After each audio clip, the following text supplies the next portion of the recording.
মনটা যদি হইতো পুবাল হাওয়া, হইতো যদি শুভ্র কবুতর, মেঘের ডানাই পাঠিয়ে দিতাম মদিনারি পথে, যেথায় আমার প্রিয় নবী ঘুমাই নিরন্তর, যেথায় আমার প্রিয় নবী ঘুমাই নিরন্তর। মেঘে ময়ূরী পশ্চিমেতে যে ওই আমার সালাম নবীর দেশে দিও, রওজা জিয়ারতের আশায়, রওজা জিয়ারতের আশায় পিয়াসী অন্তর, যেথায় আমার প্রিয় রাসূল ঘুমাই নিরন্তর। আউযু বিল্লাহি মিনাশ শাইতানির রাজীম। বিসমিল্লাহির রাহমানির রাহিম। ইয়া আইয়ুহাল মুদ্দাথির কুম ফাআনযির ওয়া রাব্বাকা ফাকাব্বির ওয়া সিয়াবাকা ফাতাহহির।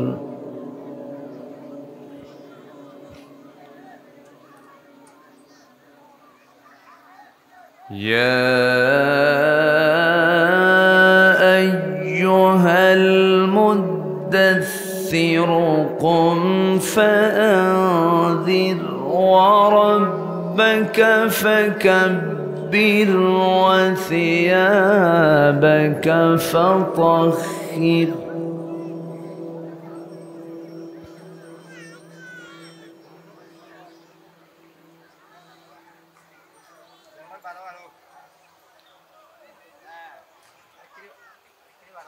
والرجز فاهجر ولا تمنن تستكثر ولربك فاصبر فإذا نقر في الناقور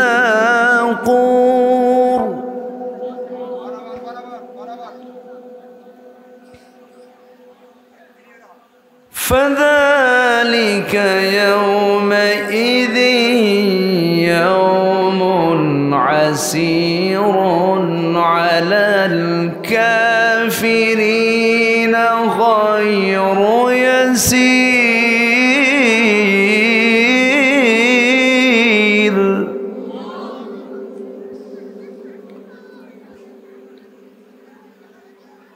ذرني ومن خلقت وحيدا وجعلت له مالا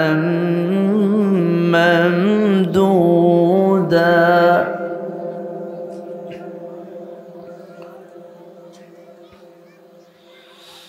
الله أكبر. بسم الله الرحمن الرحيم.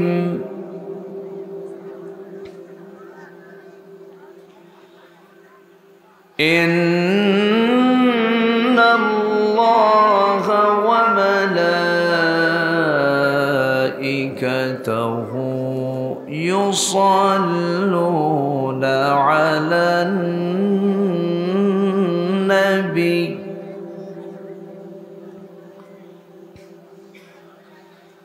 يا أيها الذين آمنوا صلوا عليه وسلموا تسليما.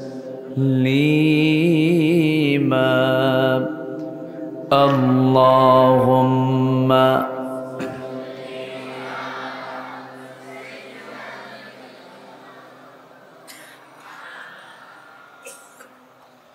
وعلى آل سيدنا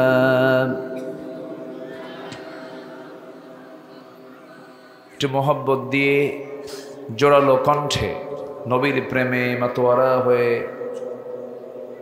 একযোগে সবাই বলুন আল্লাহুম্মা সাল্লি আলা সাইয়্যিদিনা মাওলানা মুহাম্মদ ওয়া আলা আলি সাইয়্যিদিনা সবাই বলুন বালাগাল উলা বিকামালিহি কাশাফাত তুজা বিজামালিহি হাসনাত জামিউ খিসালিহি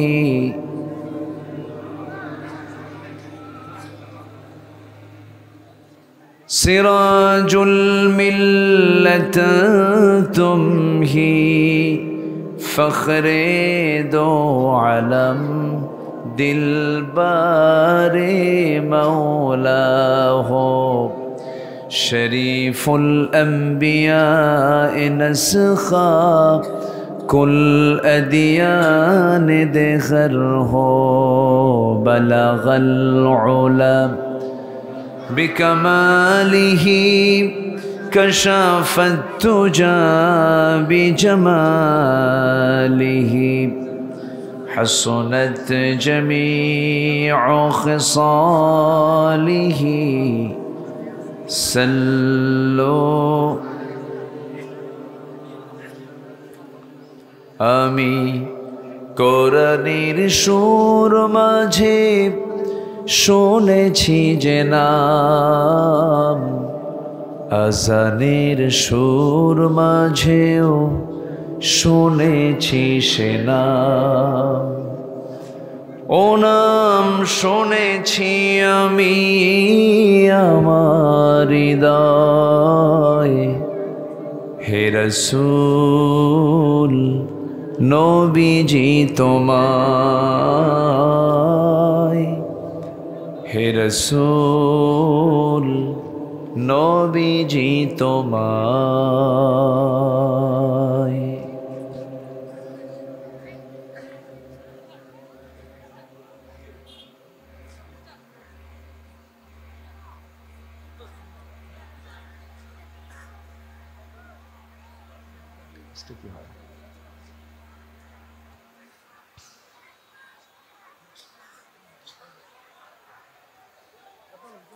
চট্টগ্রামের দক্ষিণাঞ্চল বাঁশখালী উপজেলার পশ্চিম বড়ঘোনা প্রাচীনতম দ্বীনী সংগঠন ইসলামী হেলফুল ফুজুল সংগঠন মাহফিল ইন্তেজামি কমিটি কর্তৃক আয়োজিত 17তম তফসিরুল কোরআন মাহফিল 2024 আজকের এই মহতি প্রোগ্রামের সম্মানিত সুযোগ্য সভাপতি, আজকের মাহফিলের বরেণ্য প্রধান অতিথি জনাব অধ্যক্ষ বদরুল হক, কোনো ইকো চলবে না, ইকো দরকার নেই, বদরুল হক। আজকের মাহফিলের প্রধান মেহমান অধ্যক্ষ আরিফুল্লাহ সাহেব,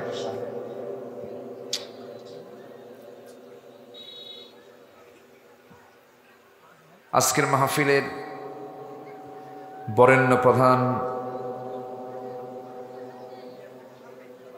আকর্ষণ, আজকের মাহফিলের সামনে উপস্থিত দূরে কাছের বিভিন্ন স্থান থেকে ছুটে আসা কালেমার ঝান্ডাবাহী,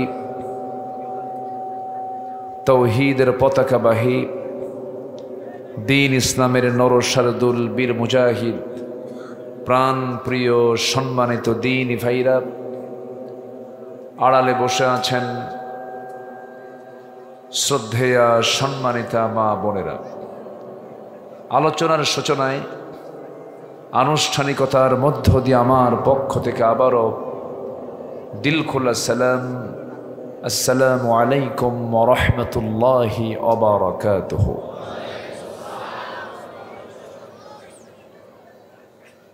বেগুন কেন আছেন? আই গম আছি আলহামদুলিল্লাহ। গতবারও মাইকের দশা এরকম ছিল, এবারও তো আমার কপাল এরকমই জুটতেছে দেখতেছি। তো কেন এরকম হয়? এটা তো ঠিক রাখতে হবে। হার্ট অফ মাহফিল, মাহফিলের প্রাণ হলো মাইক। এটাকে ঠিক রাখা সবার আগে জরুরি। বিদ্যুতের ঘাটতির কারণেই অনেকগুলো ইনস্ট্রুমেন্টগুলো বন্ধ হয়ে আছে, সেট আপ একভাবে আছে। তো যাই হোক, যেহেতু মঞ্চে বসেছি, কিছু কথা আমরা কষ্ট হলেও শুনবো। জোরে বলি ইনশা আল্লাহ। আবারও বলছি ইনশা আল্লাহ। সম্মানিত ভাইয়েরা, আমি আলোচনার সূচনায় কোরআনে কারীমের গুরুত্বপূর্ণ একটি সূরা, ৭৪ নম্বর সূরা সূরাতুল মুদ্দাসসির থেকে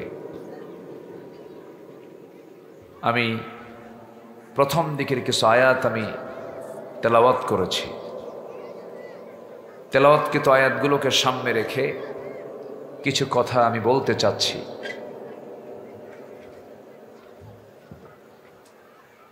সম্মানিত বন্ধুগণ, আমার নবীর কাছে কোরআন নাজিল হয়েছে দু জায়গায়।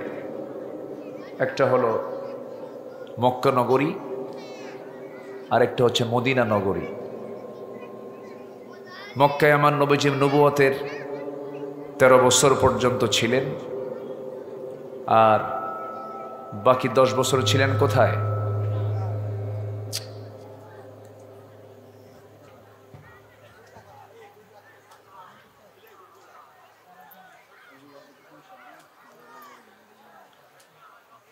এতক্ষণ কি করছেন আপনারা? হ্যাঁ,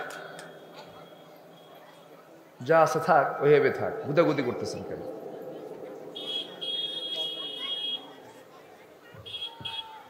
আমার নবীজির মক্কার জীবন কেটেছে হলো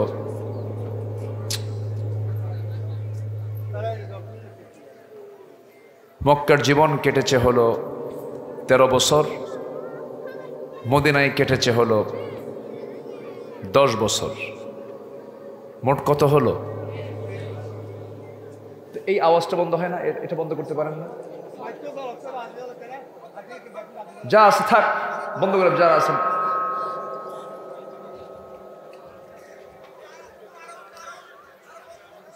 সম্মানিত হাজিরিন,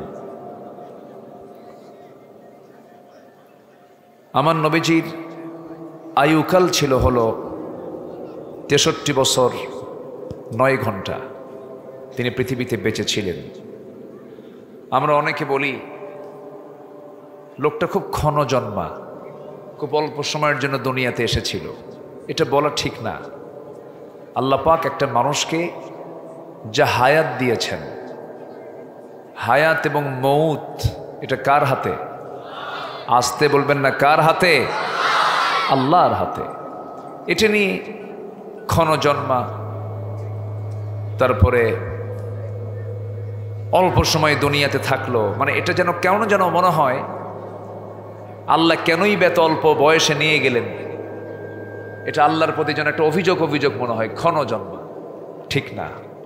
আল্লাহ যাকে যতদিন দুনিয়াতে রেখেছেন, ভালো মন্দ সব যিনি বোঝেন তিনি কে? আসতে বলবেন তিনি কে? আল্লাহ পাক। আল্লাহ রাব্বুল আলামিন বলেন, আর নড়বে না কিন্তু, যা আছে হেবে থাকবে। আল্লাহ রাব্বুল আলামিন বলেন, হুয়াল্লাযী খালাকাল মাউতা ওয়াল হায়াতা লিয়াবলুয়াকুম আইয়ুকুম আহসানু আমালান ওয়া হুয়াল আজিজুল গফুর। জোরে বলুন আল্লাহু আকবার।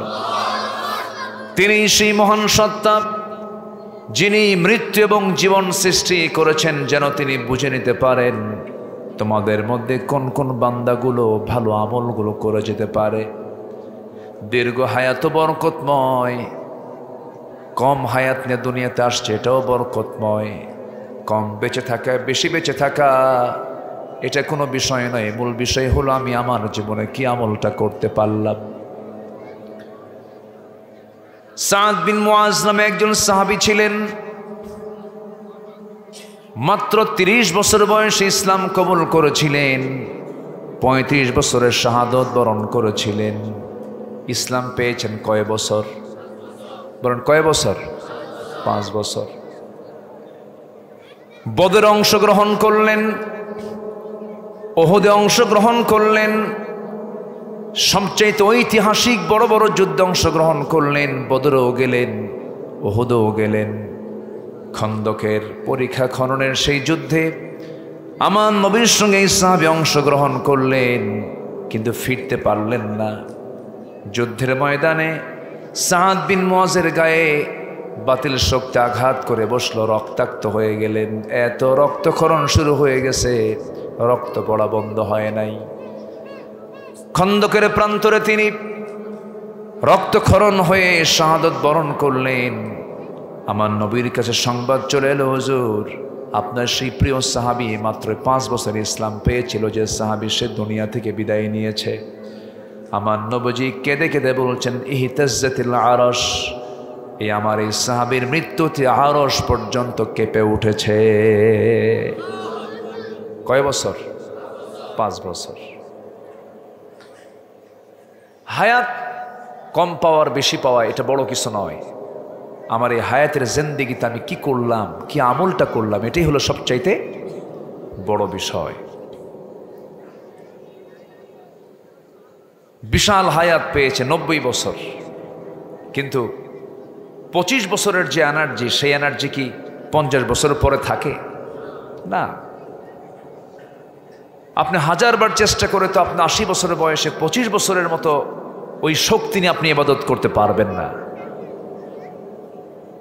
অতএব সময়ের কাজ সময়ই করতে হবে। লা তাজুলু কদমা ইবনে আদম হাত্তা ইউসআল আন খামসিন, কোন আদম সন্তান এক কদমও নড়তে পারবে না কিয়ামতের দিন যতক্ষণ না সে 4টা প্রশ্নের জবাব না দিতে পারবে। কয়টা? ওয়ান শাবাবিহি ফি মাবলাহু, যৌবন সম্পর্কে প্রশ্ন করা হবে, সেখানে যৌবন কালকে কোন কাজে ব্যয় করেছে। ওয়ান উমরিহি ফি মাফনাহু, তার জীবন সম্পর্কে প্রশ্ন করা হবে, জীবনটা কোন কাজে ব্যয় করেছে। এরপরে তার সম্পদ সম্পর্কে প্রশ্ন করা হবে, ওয়া মালিহি মিন আইনা ইকতাসাবাহু, সে তার মাল কোন জায়গা থেকে কামাই করেছে এবং কোথায় খরচ করেছে। এই প্রশ্নগুলোর জবাব না দেওয়া পর্যন্ত আদম সন্তান এক কদমও সামনের দিকে নিতে পারবে না, বলেছেন মুহাম্মদ সাল্লাল্লাহু আলাইহি ওয়াসাল্লাম। এই জন্য যৌবনের গুরুত্ব আছে না নাই? বলেন আছে। ইবাদত মূলত বুড়াকালে না যৌবনকালে? কিন্তু আমার দেশের যারা হজে যায় তারা কি যুবককালে যায় না বুড়াকালে যায়? হজের সম্পর্ক, হজের কাজগুলো কি বুড়া মানুষের না যুবক মানুষের? নড়াচড়া করতে হয়, সাই করা। কি করা? সাই। মিনা মুজদালিফায় চলে যাওয়া, পাথর মারা। দৈহিক শক্তি না থাকলে পারে মান ইসতাতা ইলাইহি সাবিলা, ওয়ালিল্লাহি আলান নাসি হুজ্জুল বাইতি মান ইসতাতা ইলাইহি সাবিলা। আর্থিক সামর্থ্য, দৈহিক সামর্থ্য দুটাই থাকতে হবে, না হলে সে হজের কাজটা করতে পারবে না। এই জন্য ইবাদত করার জন্য দৈহিক শক্তির প্রয়োজন, সেই দৈহিক শক্তিটা পাওয়া যায় হলো যৌবনে। এই জন্য যৌবনকালকে কখনো নষ্ট করা যাবে না। আজকের মাহফিলে লক্ষ্য করছি ম্যাক্সিমাম যুবকরা যৌবনকে নষ্ট করবে না। যৌবনের আল্লাহর জিকিরটা আল্লাহর কাছে খুবই পছন্দনীয়। আল্লাহ রাব্বুল আলামিন যেদিন কোনো ছায়া থাকবে না আর শাজিমের ছায়া ছাড়া, সাবআতু ইযিল্লুহুমুল্লাহু ফি যিল্লিহি ইয়াওমুন লা যিল্লান ইল্লা যিল্লুহু, 7 শ্রেণীকে আল্লাহ রাব্বুল আলামিন আর শাজিমের ছায়ায় জায়গা দিবেন, যেদিন কোনো ছায়া থাকবে না একমাত্র আরশের ছায়া ছাড়া। সেই দিন 1 নাম্বার ওই আরশ আজিমের ছায়ায় জায়গা পাবে ইমামুন আদিলুন, ন্যায় বিচারপতি। নাম্বার 2 রজুলুন কলবুহু মুআল্লাকুন বিল মাসাজিদ, যার দিলটা মসজিদের সঙ্গে লটকানো থাকে। আজান কখন হবে, আজান কখন হবে, আমি মসজিদে কখন চলে যাব, নামাজে কখন দাঁড়াবো, এই পেরেশানি যার মধ্যে থাকে। রজুলুন কলবুহু মুআল্লাকুন বিল মসজিদ না বলেন, অর্থাৎ সে যেখানেই যাক না কেন, এই বড় গুনাহ থেকে চাম্বল বাজার গিয়েছে, জোহর রক্ত হয়ে গেছে, সে দিলটা লটকায় রাখবে চাম্বল বাজারের মসজিদের সাথে। চলে যাবে সে টইটং, টইটং বাজারের মসজিদ, চলে যাবে শিব বাঁশখালী, বাঁশখালীর মসজিদ, চলে যাবে সে পেকুয়া, পেকুয়ার মসজিদ, চলে যাবে চট্টগ্রাম, চট্টগ্রামের মসজিদ। বিল মাসাজিদ, যার দিলটা এমন করে মসজিদের সঙ্গে লটকানো থাকে, আল্লাহ তাআলা তাকে আরশ আজিমের ছায়ায় জায়গা দিয়ে দিবেন। জোরে বলি সুবহানাল্লাহ। নাম্বার 3 হলো রজুলুন ইযা দাআতহু ইমরাতান যাত হাসাবিন ওয়া জামালিন ইয়াখাফুল্লাহ, যখন কোনো যুবককে, যখন কোনো সুন্দরী রূপবতী নারী যখন কুপ্রস্তাব দেবে, প্রেমের প্রস্তাব দেবে, সেই সময় যুবকটা আল্লাহর ভয়ে বলে ফেলবে ইন্নী আখাফুল্লাহ। সাইয়েদনা ইউসুফ আলাইহিস সালামের মতো যে বলবে ইন্নী আখাফুল্লাহ, আমি আল্লাহকে ভয় করি, আল্লাহ তাআলা ওই যুবককে, চরিত্রবান যুবককে আরশ আজিমের ছায়ায় জায়গা দিয়ে দিবেন। একটু জোরে বলি সুবহানাল্লাহ। যার দিলটা সর্বক্ষণ মসজিদে লটকানো থাকে, যৌবনটাকে হেফাজত করে, আমার রাসূল জানিয়ে দিলেন আল্লাহ পাক সেই বান্দাকে আরশ আজিমের ছায়ায় জায়গা দিবেন। যে ব্যক্তি সর্বক্ষণ তার মুখে আল্লাহর জিকির থাকে, ফাফাদাত আইনাহু, এবং তার চক্ষু থেকে সর্বক্ষণ পানি ঝরে। কার ভয়ে বলেন, কার ভয়ে বলেন, বলেন কার ভয়ে? আল্লাহর ভয়ে। যাকারাল্লাহু খালিয়ান ফাফাদাত আইনাহু, চক্ষু বেয়ে টপ টপ করে পানি পড়ে, আল্লাহর কাছে রোনা জারি করে, আল্লাহর ভয়ে কেঁদে ফেলে, আল্লাহ পাক ওই বান্দাকে আরশ আজিমের ছায়ায় জায়গা দিয়ে দিবেন। একটা প্রশ্ন করি ভাইরা, আমরা যেই দুনিয়াতে এসেছি মার পেট থেকে, যে সময় দুনিয়ার বুকে এসেছি আমরা, মার পেট থেকে দুনিয়াতে নেমেই আমরা হেসেছি না কেঁদেছি? বলেন, আমাদের প্রথম ভাষা কি বলেন? কান্না। কিন্তু দুনিয়াতে এসে আমরা কি কান্দি বেশি না হাসি বেশি? হাসি তো বেশি আমাদের, কিন্তু প্রথম ভাষা কিন্তু আমার কান্না। এই দুনিয়াটা মূলত হাসির জায়গা নয়, এই দুনিয়াটা মূলত হলো কান্নার জায়গা। ফালইয়াদহাকু কালিলাও ওয়ালইয়াবকু কাসীরা। আমার নবীজি এত কেঁদেছেন, নাসাই শরীফের হাদিস এসেছে, আমার নবীজির কান্নার পরিমাণটা এত বেশি ছিল, রাসূল কাঁদতে কাঁদতে অস্থির হয়ে যেতেন, বেকরার হয়ে যেতেন। নবীজির কান্না কেমন ছিল হাদিসে বর্ণনা করা হয়েছে। নবী যখন কাঁদতেন তার সাউন্ডটা হতো পানির পাতিলের নিচে আগুন দিলে পরে, পানির পাতিল আগুন পেলে যেমন টকবক টকবক আওয়াজ হয়, আমার নবীজির যখন কান্না পেত আল্লাহর ভয়ে, তখন পানি টকবক করলে যেমন আওয়াজ হয়, তেমন আওয়াজ আমার নবীর মুখ থেকে বের হতো। ভাইরে, দুনিয়া হলো কান্নার জায়গা, দুনিয়া হলো মূলত কান্নাকাটি করার জায়গা। দুনিয়াতে কেঁদে কেঁদে যদি আমরা আল্লাহর কাছে যদি মাপ পেতে পারি, তওবা করে যদি ক্ষমা পেতে পারি, এটাই হলো আমাদের জন্য সবচেয়ে বড় সফলতা। আমার বন্ধুগণ, আল্লাহ রাব্বুল আলামিন বলছেন التائبون العابدون الحامدون السائحون الراكعون الساجدون الآمرون بالمعروف والناهون عن المنكر والحافظون لحدود الله وبشر المؤمنين জোরে বলুন আল্লাহু আকবার আরো জোরে আল্লাহু আকবার আল্লাহ রাব্বুল আলামিন তওবাকারীকে ভালোবাসেন ইবাদতকারীকে ভালোবাসেন রুকুকারীকে ভালোবাসেন সেজদাকারীকে ভালোবাসেন দুনিয়ার মোহ সাইহুন দুনিয়ার মোহ ত্যাগকারীকে ভালোবাসেন সৎ কাজের আদেশ দানকারীকে ভালোবাসেন অসৎ কাজের বাধা দানকারীকে ভালোবাসেন আল্লাহ বলছেন এই সমস্ত গুণ যারা অর্জন করবে হে রাসূল আপনি তাদেরকে জান্নাতের সংবাদ দিয়ে দেন জোরে বলি সুবহানাল্লাহ আমরা যেতে চাই কোথায় জাহান্নাম না জান্নাত বলেন কোথায় যেতে চাই জান্নাত যদি যেতে চাই আল্লাহ রাব্বুল আলামিন বলছেন জান্নাত পাওয়ার জন্য সহজ রাস্তা একটা এই শর্ত হলো যারা পারেন ঠোঁট মিলিয়ে বলুন ইয়া আইয়াতুহান নাফসুল মুতমাইন্নাতুর রজিই ইলা রাব্বিকি রাদিয়াতাম মারদিয়াহ ফাদখুলি ফি ইবাদি ওয়াদখুলি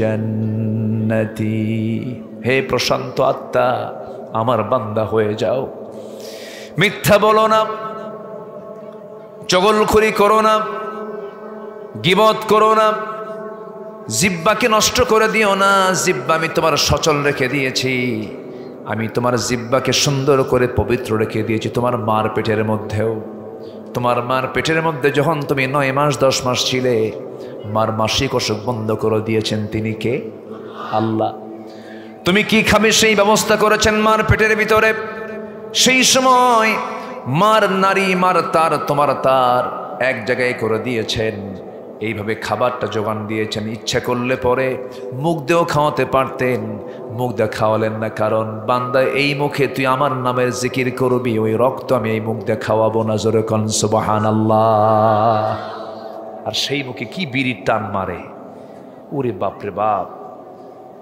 বিড়ি খায় না বিড়ি খায় তো হ্যাঁ এ জাতির বিড়ি খাওয়া দেখে মনে হয় কি জানেন বিড়ি খাওয়া মনে হয় সুন্নতে আদম বুঝলেন এত বিড়ি খায় আল্লাহ তাআলা তুমি সবাইকে সকল নেশা থেকে হেফাজত করো জোরে বলি আমিন বিড়ির সাথে তো আগুন থাকে কি থাকে আগুন আর আগুন থাকে যেখানে ধোঁয়া থাকে সেখানে ধোঁয়া এবং আগুন এটা কি কি বলেন তো কোনো কি বলে এটা কি জান্নাতের কোনো লক্ষণ না জাহান্নামের লক্ষণ বলেন জাহান্নামে ধোঁয়াও থাকবে আগুনও থাকবে কি দরকার কি টানাটানি করে ওয়ালা তুলকু বিআইদিকুম ইলা তাহলুকা আল্লাহ বলছেন তুমি নিজকে ধ্বংসের দিকে ঠেলে দিও না লাঞ্চটা সুস্থ করেছি আমি লাঞ্চটা সুস্থ দিয়েছি তোমার বিড়ি খেয়ে নষ্ট করো কেন কোন নেশা করা যাবে না আবার বিড়ি তো খাই মাহফিলে এসে আবার প্রশ্ন করে হুজুর বিড়ি খাওয়া কি জায়েজ আছে নাকি উনি জায়েজের চেষ্টায় আছে এরকম কিছু লোক আছে না আচ্ছা কেন আপনি পান খান কোনো সমস্যা নাই পান খেলে কোনো সমস্যা নেই পান আপনি খান পান তো একটা গাছের রস পান খেতে সমস্যা নাই পান আপনি খেতেই পারেন এটা হজমের জন্য ভালো কিন্তু পানের সাথে আবার হাকিমপুরি রহমতুল্লাহ আলাইহি কেন এটা নিয়ে কথা আছে কি ঠিক কিনা বলেন নামাজ মানুষকে সকল দিক থেকে পরিচ্ছন্ন করে তোলে নামাজ আগে না ওযু আগে আচ্ছা বলেন তো ওযু কি বিড়ি খাওয়া শেখায় বলেন বলেন বলেন বলেন আপনারা বলেন একটু ভালো করে বলেন ওযুর সাথে কি বিড়ির সম্পর্ক আছে বলেন তো নামাজ আগে না ওযু আগে বলেন আচ্ছা তাহাজ্জুদ নামাজ পড়া কি তাহাজ্জুদ নামাজ নফল তাহাজ্জুদ কি বলেন ওয়া মিনাল লাইলি ফাতাহাজ্জাদ বিহি নাফিলাতাল লাক তাহাজ্জুদ নামাজ পড়া হলো নফল কিন্তু নামাজ দাঁড়ালে ওযু করা কি আস্তে ওযু করা কি নফল নামাজের ওযু করাও ফরজ নফল নামাজের ওযু করাও ফরজ। ইদা কুমতুম ইলাস সালাতি, তুমি এখন নফল পড়ো আর ফরজ পড়ো, যেটাই করো, ওযু কিন্তু ফরজ। তাহলে ওযুর শিক্ষা কি বিড়ি খাওয়া? আসতে কয়। ওযুর শিক্ষা কি দাঁত আল্লাহ পাক সাদা দিয়েছেন, পান এমন খাওয়া খায়, মানে তার পানের খাওয়ার সাইজ দেখে মনে হয় তার জন্মই হয়েছে পান খাওয়ার জন্য। এরকম লোক আছে না নেই বলেন তো? চেহারাটা দাঁতগুলো তরমুজের বিচির মতো। ঘুম থেকে ওঠে রাত 12টার দিকে, সেই সময় উঠেও পান খায়। পান খান আপনি, কিন্তু আমার নবীজির শেষ আমল কি ছিল বলেন তো? রাসূল যে দুনিয়া থেকে বিদায় নিয়ে তার আমলই সুন্নতটা কি ছিল? শেষ আমলটা ছিল হলো মিসওয়াক করা। সুবহানাল্লাহ বলবেন না? আচ্ছা, মিসওয়াক কি বলে দেয় যে দাঁতটা অপরিষ্কার থাকুক? না, যেটাই খান, আপনি খাচ্ছেন, খেয়াল রাখতে হবে আপনার দাঁত যেন সাদা থেকে অন্য কোনো কালার না হয়। আমার নবীজি যখন হাসি দিতেন, দাঁতগুলো মুক্তোর দানার মতো ঝিলিক মারত। সুবহানাল্লাহ বলবেন না? আমার নবীজি মাঝে মাঝে বলে দিতেন, আমার উম্মতের যদি কষ্ট না হতো আমি মিসওয়াককে ওয়াজিব বানায় দিতাম। পরিচ্ছন্ন মুখ রাখতে হবে, ইমানদার। আমার ভাইয়েরা, আমার বন্ধুগণ, সময় খুবই অল্প, সব কথাগুলো এখন বলা সম্ভব হবে না। আমাকে একটা আয়াত দেওয়া হয়েছে, সূরা দেওয়া হয়েছে, সেই সূরার নাম হলো ইয়া আইয়ুহাল মুদ্দাসসির। সূরা মুদ্দাসসির থেকে কথা বলতে বলা হয়েছে। মুদ্দাসসির মানে হলো কাপড় পরিহিত একজন ব্যক্তি, কাপড় পরিহিত, বস্ত্র পরিধান করে থাকা একজন ব্যক্তিকে মুদ্দাসসির বলা হয়। এখানে যে ব্যক্তিকে বোঝানো হয়েছে তিনি হচ্ছেন মুহাম্মদুর রাসূলুল্লাহ। মুহাম্মদুর রাসূলুল্লাহ।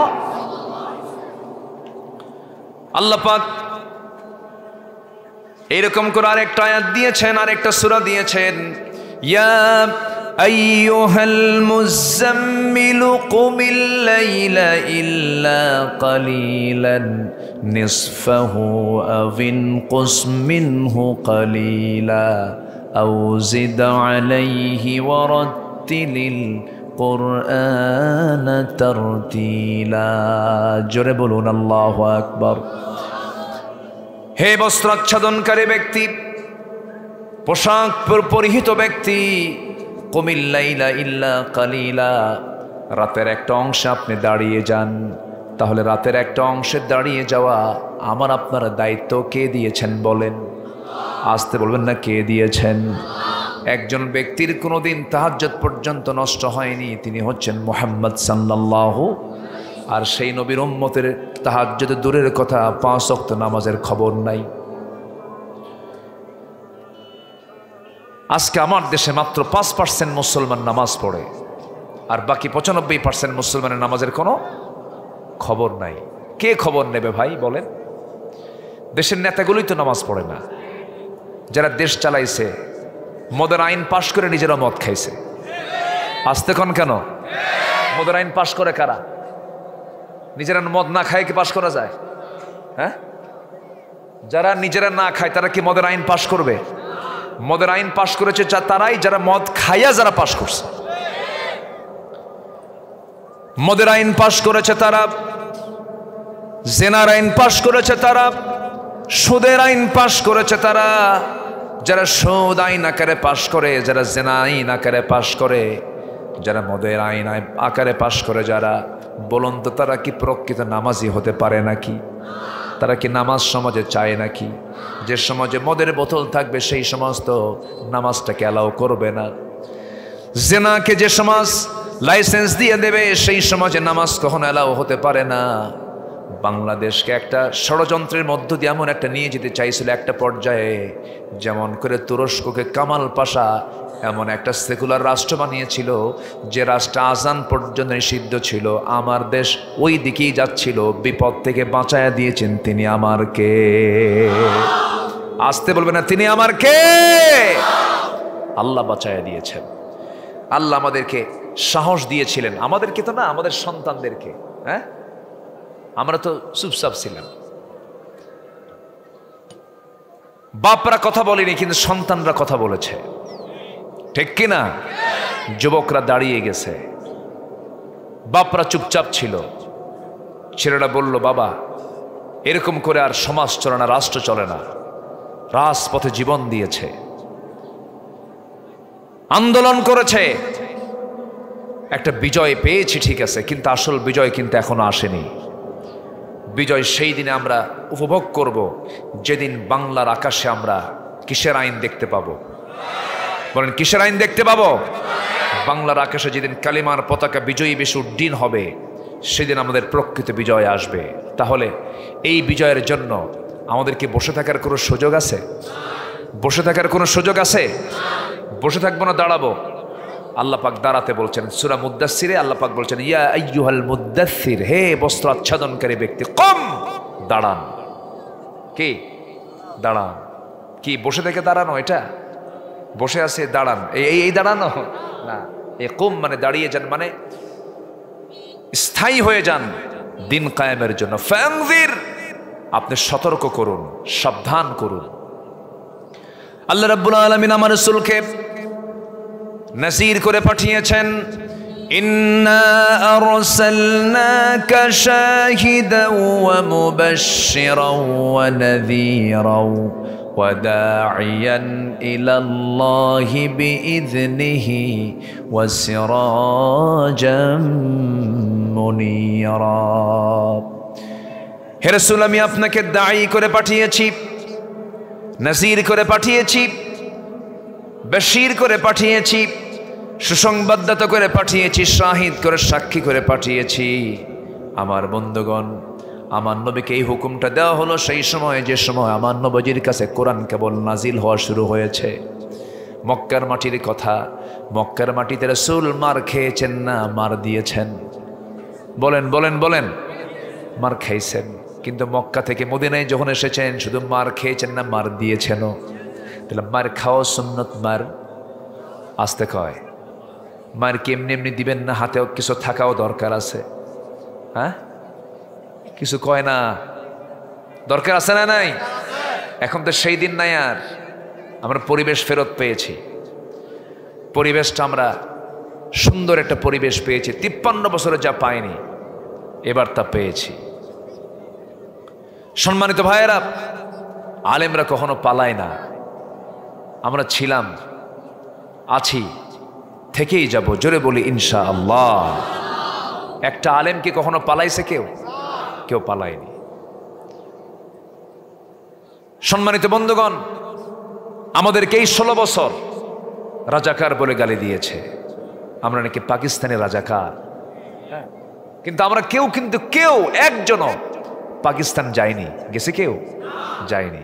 কিন্তু যারা বলেছে আমরা পাকিস্তানের রাজাকার, তারা দিল্লির রাজাকার হয়ে সবগুলো দিল্লি গিয়ে বসে আছে, ঠিক কিনা? ওরা দেশকে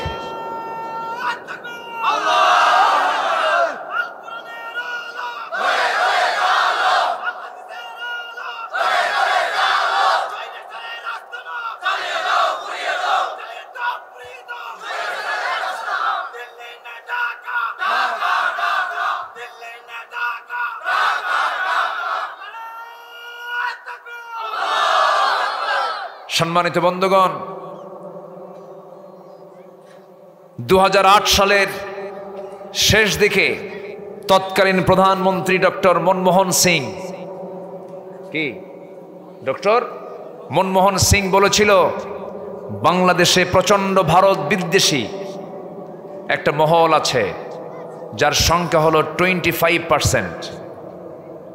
হ্যাঁ, এই 25% যারা, এদেরকে প্রতিহত করতে হবে। এরপরে নাটক শুরু হয়েছে।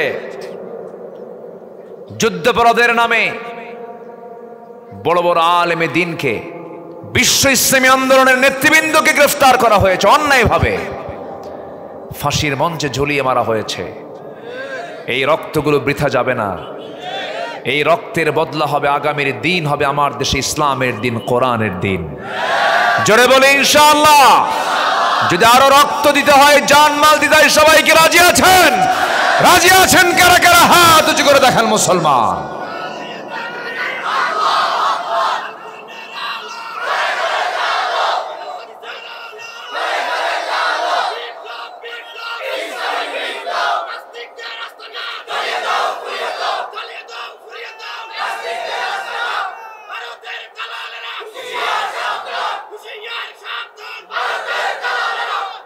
আল্লাহ কবুল করুন, জোরে বলি আমিন। আমাদের বসে থাকার কোনো সুযোগ আছে? আল্লাহ বলছেন কম, দাঁড়াও। হে রাসূল আপনি দাঁড়ান। হ্যাঁ,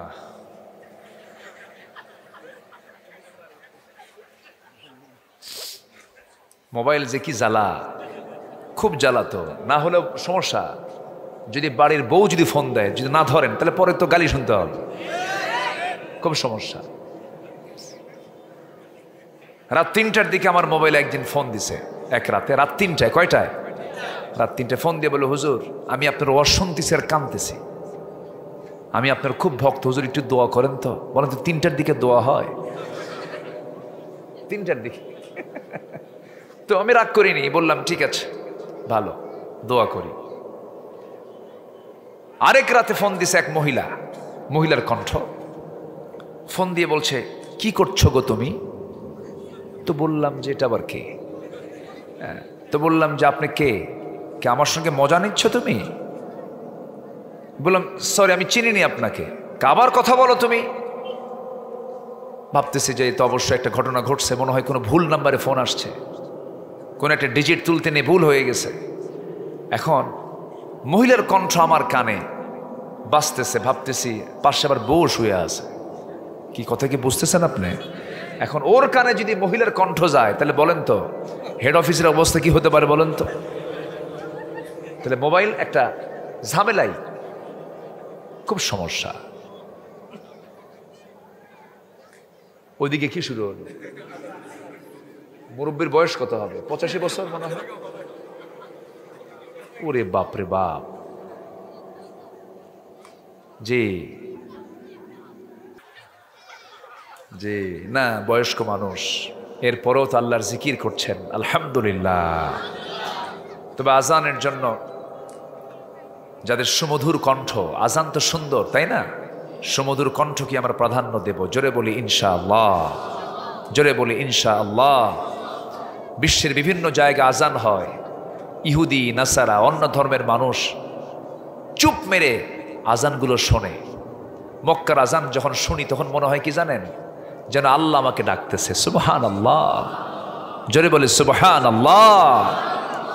তবে বয়স হয়ে গেছে তো এই জন্য আজানের তার বয়সের কারণে, বার্ধক্যের কারণে তার আওয়াজটা এরকম হচ্ছে, কিন্তু ডাকটা দিচ্ছেন কার? কার ডাক দিচ্ছেন? এই পৃথিবীতে শ্রেষ্ঠ ডাক হলো আজানের ডাক। কিসের ডাক বলেন? আজানের ডাকে যে ইমানদার ওঠে না ঘুম থেকে, তার দেহ যতই শক্তিশালী হোক না কেন, ওই দেহের কোনো মূল্য আল্লাহর কাছে নাই। তাহলে আমরা বসে থাকবো না দাঁড়াবো? দাঁড়াবো। কুম, আপনি দাঁড়ান। আমার নবীজি দাঁড়িয়েছেন, কখনো অলসতা দেখান নাই, কখনো চুপ থাকেন নাই। নবীজি একটা দিনের জন্য তার কালিমার দাওয়াত বন্ধ ছিল না। মক্কার মাটিতে মার খেয়েছেন, নির্যাতন সহ্য করেছেন, চোখের সামনে সাহাবা একরামকে মেরে মেরে রক্তাক্ত করে দেওয়া হয়েছে। আমার নবীজি মক্কার মাটিতে দাওয়াত দিয়েছেন। আমার নবীজি নিজের চোখে দেখেছেন সাহাবা একরামকে মারতে মারতে পিঠের চামড়া তুলে ফেলে দিয়েছে। খাব্বাবকে মেরেছে, খোবাইবকে মেরেছে। আহারে, খোবাইবের কথা কে না জানেন? ইসলাম কবুল করে তিনি মদিনায় চলে গেছেন। মদিনার উপকণ্ঠ থেকে ওই কুরাইশরা খোবাইবকে ধরে নিয়ে আসলো, মক্কার জেলখানার মধ্যে আটকে রাখলো, খাবার বন্ধ করে দিল। শেষ পর্যন্ত খোবাইব বললেন, শোনো, আমার খাবার বন্ধ করলে হবে কি? আমি আমার খাবারের জন্য আমি আমার আল্লাহর কাছে খাবার চাই, আল্লাহর কাছে আমি আমার খাবার প্রার্থনা করি, আমার খাবার ব্যবস্থা আমার আল্লাহ করে দিবেন। তার দোয়া মঞ্জুর হয়ে গেছে। 2-3 মাস জেলখানায় রিমান্ডে রাখা হলো, তাকে কোনো খাবার দেওয়া হলো না। আল্লাহ পাক জান্নাত থেকে তাকে আঙ্গুরের খাবার সাপ্লাই দিয়েছেন। যেরকম সুবহানাল্লাহ। আরেকজন মহিলা দুনিয়াতে বসে এই জান্নাতের খাবার খেয়েছেন, সেই মহিলার নাম কি বলেন? বলেন, একজন মহিলা দুনিয়াতে বসে জান্নাতের খাবার খেয়েছেন, সেই মহিলার নাম কি? মারিয়াম। কি সুন্দর করে জবাব দিলেন, আলহামদুলিল্লাহ। মহিলার নাম কি বলেন? এই কোরআনে কয়জন মহিলার নাম আছে বলেন? কয়জন? একজন। এবং সূরার নাম সূরা মারিয়াম। কোন মহিলার নাম আর খুঁজে পাবেন না আপনি। হয়তো কোনো মহিলার প্রসঙ্গ আসছে, কিন্তু ইমরাত ফিরাউন, ইমরাত নূহ, ইমরাত লূত, কিন্তু আপনি কোথাও পাবেন না কোন মহিলার নাম। শুধু মারিয়ামের নামটা আল্লাহ রাব্বুল আলামিন উল্লেখ করেছেন। এই মহিলা বেহেশতের খাবার খেয়েছেন দুনিয়াতে বসেই। কি নারী তিনি ছিলেন!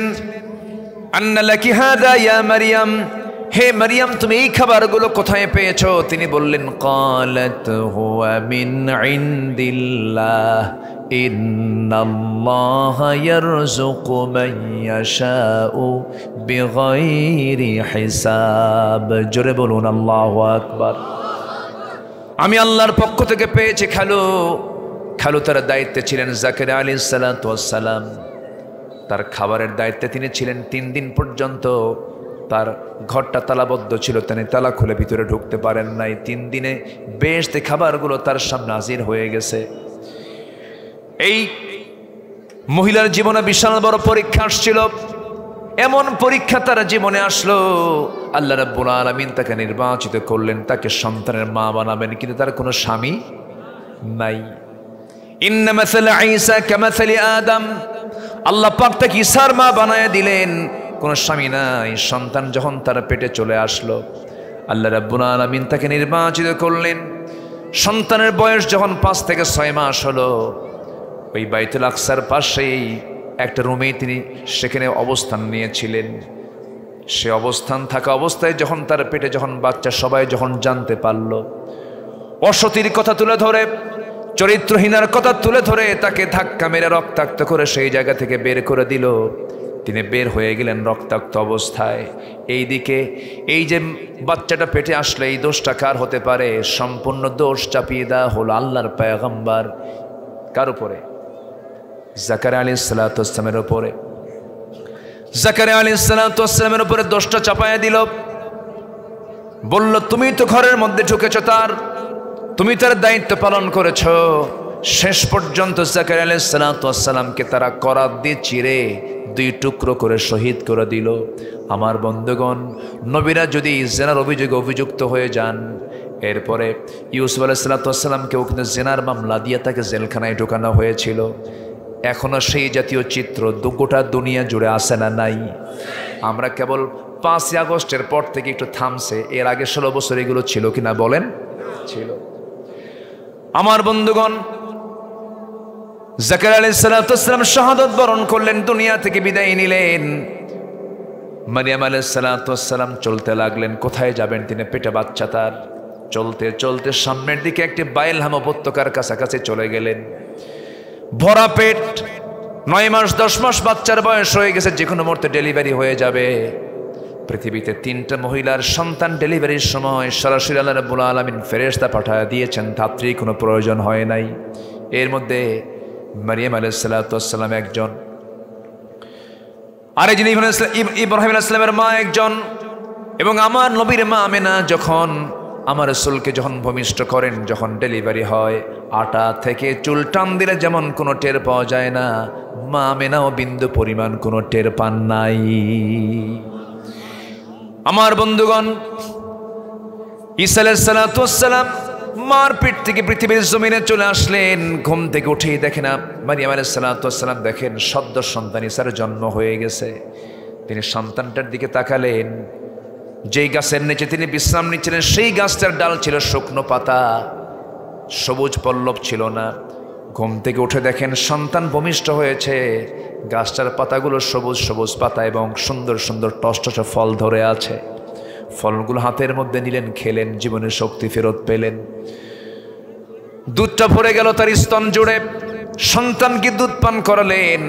সন্তানকে নিয়ে কোনো তৃপ্তি মতো থাকতেছেন, এর মধ্যেই তাকে জানিয়ে দেওয়া হলো, হে মারিয়াম, লোকালিটিতে চলে যাও, মানুষের মাঝে চলে যাও। তিনি বললেন, কেমন করে যাব আমি?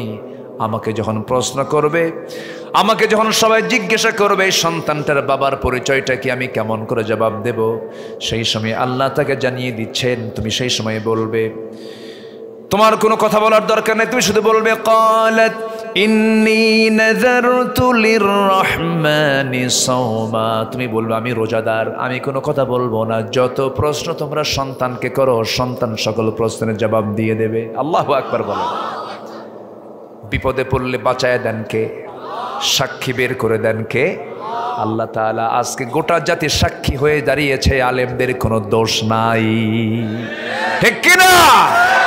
আলেমদের কোনো দোষ নাই। আমার বন্ধুগণ, মারিয়াম আলাইহিস সালাতু ওয়াস সালাম সন্তানকে নিয়ে রওনা করলেন। লোকজন সব এক হয়ে বলল, মারিয়াম তোমার হায় নাই, শরম নাই, একটা জারজ সন্তান তুমি নিয়ে চলে আসছো আমাদের মাঝে, বেহায়া বেশরম তুমি। এই কথা বলার সঙ্গে সঙ্গে এবার বলতেছে, ওই সন্তানটার বাবার পরিচয় কি তুমি বলে দাও। তিনি বলছেন, আমি ইন্নী নাযারতু লিররহমানিস সাওমা, আমি রোজা আছি, আমি রোজাদার, আমি কোনো কথা বলবো না, যা প্রশ্ন তোমরা আমার সন্তানকে করো। সবাই বলল, মারিয়াম তো আধা পাগল ছিল, এখন দেখি পুরা পাগল, বাচ্চা কি কথা বলে নাকি? এই পৃথিবীতে দোলনায় থেকে 3টা শিশু কথা বলেছে। কয়টা শিশু বলেন? বলেন কয়জন? 3 জন শিশু কথা বলেছেন। তার মধ্যে একজন কে? একজন কে? যার কথা হচ্ছে কে বলেন? ঈসা আলাইহিস সালাতু ওয়াস সালাম। আমার কথা কি বুঝতেছেন সবাই? একটু মাইকের একটু প্রবলেম, আমি উঠলেই মাইকে প্রবলেম হয়, তাই না? গত বছর এই অবস্থায় হয়েছিল। যাই হোক, এরপরেও আমি যেহেতু পুরাতন মানুষ, এখানে তো আশাই হয়। আমার মনে হয় এই পর্যন্ত 4 বার আসা হলো আমার। কেউ তো আলহামদুলিল্লাহ কইলেন না, রাগ করছেন মনে হয় আমার উপরে। কোনো রাগারাগি নাই তো? আচ্ছা,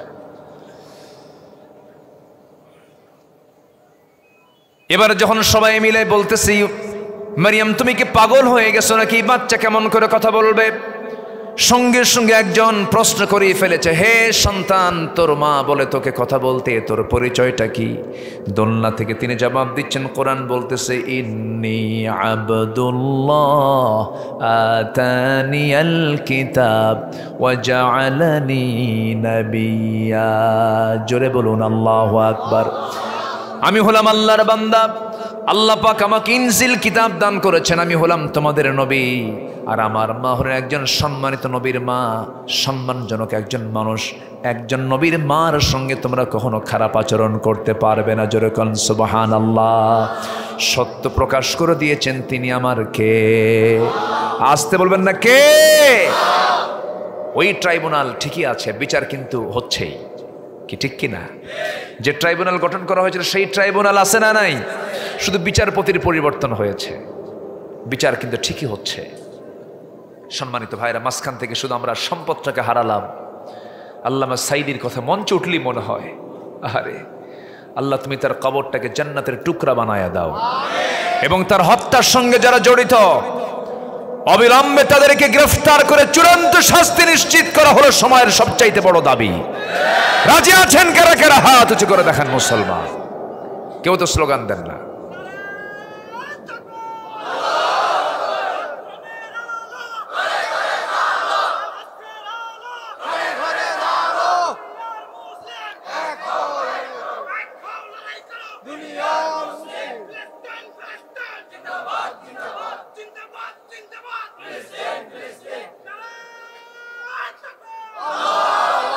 আল্লাহ কবুল করুন, জোরে বলে আমিন। সম্মানিত ভাইয়েরা, সম্মানিত বন্ধুগণ, আমরা খোবায়েবের কথা বলছিলাম।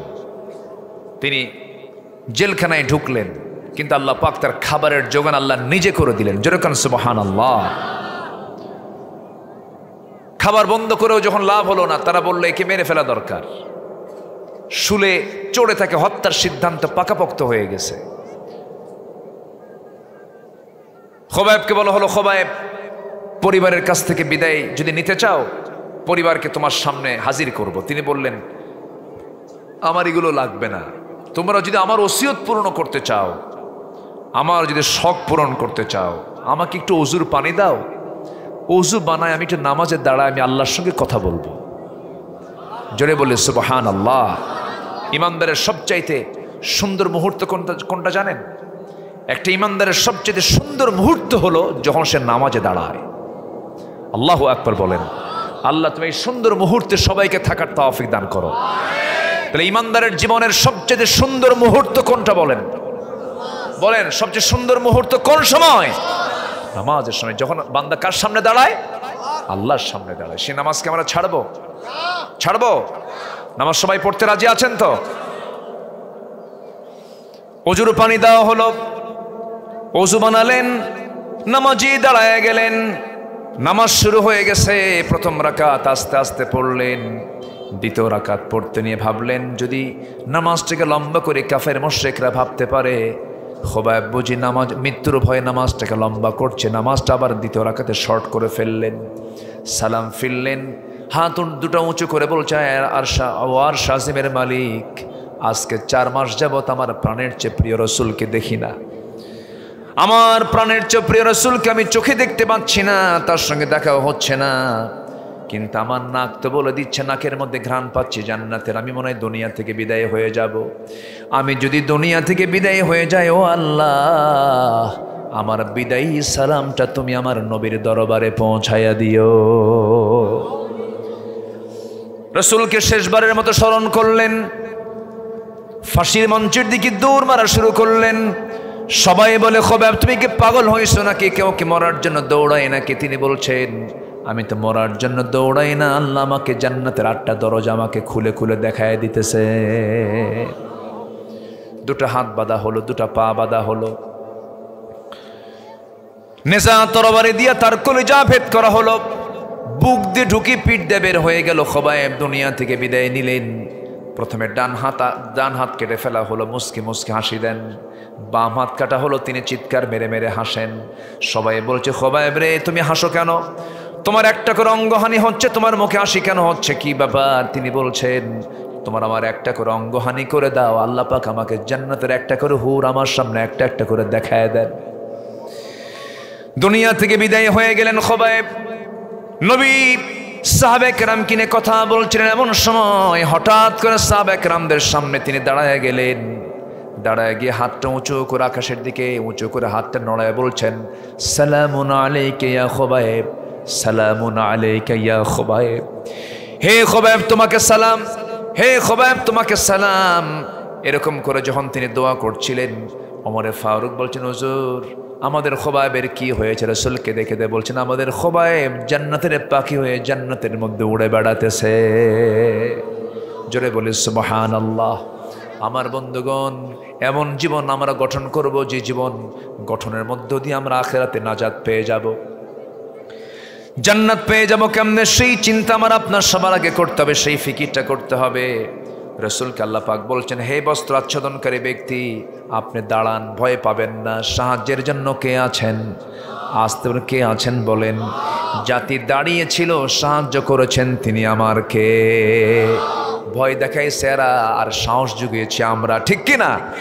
ওরা দেখিয়েছে র্যাবের ভয়, ওরা দেখিয়েছে প্রশাসনের ভয়, ওরা দেখিয়েছে গুলির ভয়, আর আমরা দেখিয়েছি কার ভয়? আল্লাহর ভয়। আল্লাহর ভয়ের কাছে কোনো ভয় কুলায়? কোনো ভয় টিকে না। বিজয় দিয়েছেন কে? বলেন বিজয় দিয়েছেন কে? এই বিজয়টাকে ধরে রাখতে হবে। যুবকরা তোমরা ধরে রাখবে। ধরে রাখার একমাত্র উপায় হলো যৌবন, নিজের আদর্শকে রক্ষা করতে হবে, নিজের আদর্শকে লালন করতে হবে, নিজের আদর্শকে উন্নত করতে হবে, নিজের চরিত্রকে ডেভেলপ করতে হবে, হুসনে খুলক তৈরি করতে হবে। আল্লাহ যুবকদেরকে সেই তৌফিক দান করুন। আজান হয়েছে বহু আগে, হয়তো নামাজ শুরু হয়ে গেছে না? নামাজ কি শুরু হয়েছে না? এখানে জামাত হবে, নামাজ শুরু হচ্ছে, মাইকের আওয়াজটা ওইদিকে যে ধাক্কাও মারতেছে। তা আমার মনে হয় যে আমরা যতটুকু কথা বলেছি আল্লাহ পাক আমাদের জীবনে এগুলো আমল করার তৌফিক দান করুন। জোরে বলি আল্লাহুম্মা আমিন। কুম ফাআনজির, এই পর্যন্ত আমি আজকে আলোচনা করতে পারলাম। এরপরে আসছে অরাব্বাকা ফাকাব্বির, তুমি তোমার রবের বড়ত্ব প্রকাশ করো। ইযা লাকীতুম ফিআতান ফাসবুতু ওয়াযকুরুল্লাহা কাসীরা, তোমরা যখন কোনো বাতিলের মোকাবেলায় দাঁড়িয়ে যাবে সেই সময় সবচেয়ে বেশি জিকির করবে কার? আল্লাহর নাম যেখানে উচ্চকিত হয় সেই জায়গায় বাতিলরা লেজ গুটায়া পরাজিত হয়ে পিছনে পৃষ্ঠ প্রদর্শন করে। আল্লাহু আকবার বলেন। অরাব্বাকা ফাকাব্বির। সম্মানিত ভাইয়েরা, আসুন আমরা সে রাসূলকে যেমন করে আল্লাহ পাক অর্ডার করেছেন কুম, দাঁড়িয়ে যান, এই হুকুম কি আমাদের জন্য আছে না? আসতে এই হুকুম কি আমাদের জন্য নাই? আমরা কি বসে থাকবো না দাঁড়িয়ে যাব? বাতিলদের মোকাবেলায় আমরা কি অলসতা করব না ঝাঁপিয়ে পড়বো? ঝাঁপিয়ে পড়তে হবে। কিন্তু বিষয়টা হলো আগে চরিত্র আমার গঠন করতে হবে। আমি নামাজই পড়ি না, এটা কেমন কথা? 5 ওয়াক্ত নামাজ পড়তে রাজি আছেন কারা কারা? একটু হাত উঁচু করে দেখান তো দেখি। চিৎকার মেরে বলি ইয়া আল্লাহ, আরো জোরে ইয়া আল্লাহ। আমাদেরকে 5 ওয়াক্ত সালাত আদায় করার তৌফিক তুমি আল্লাহ দিয়া দাও। জোরে বলি আমিন, আরো জোরে আমিন, আরো জোরে আমিন।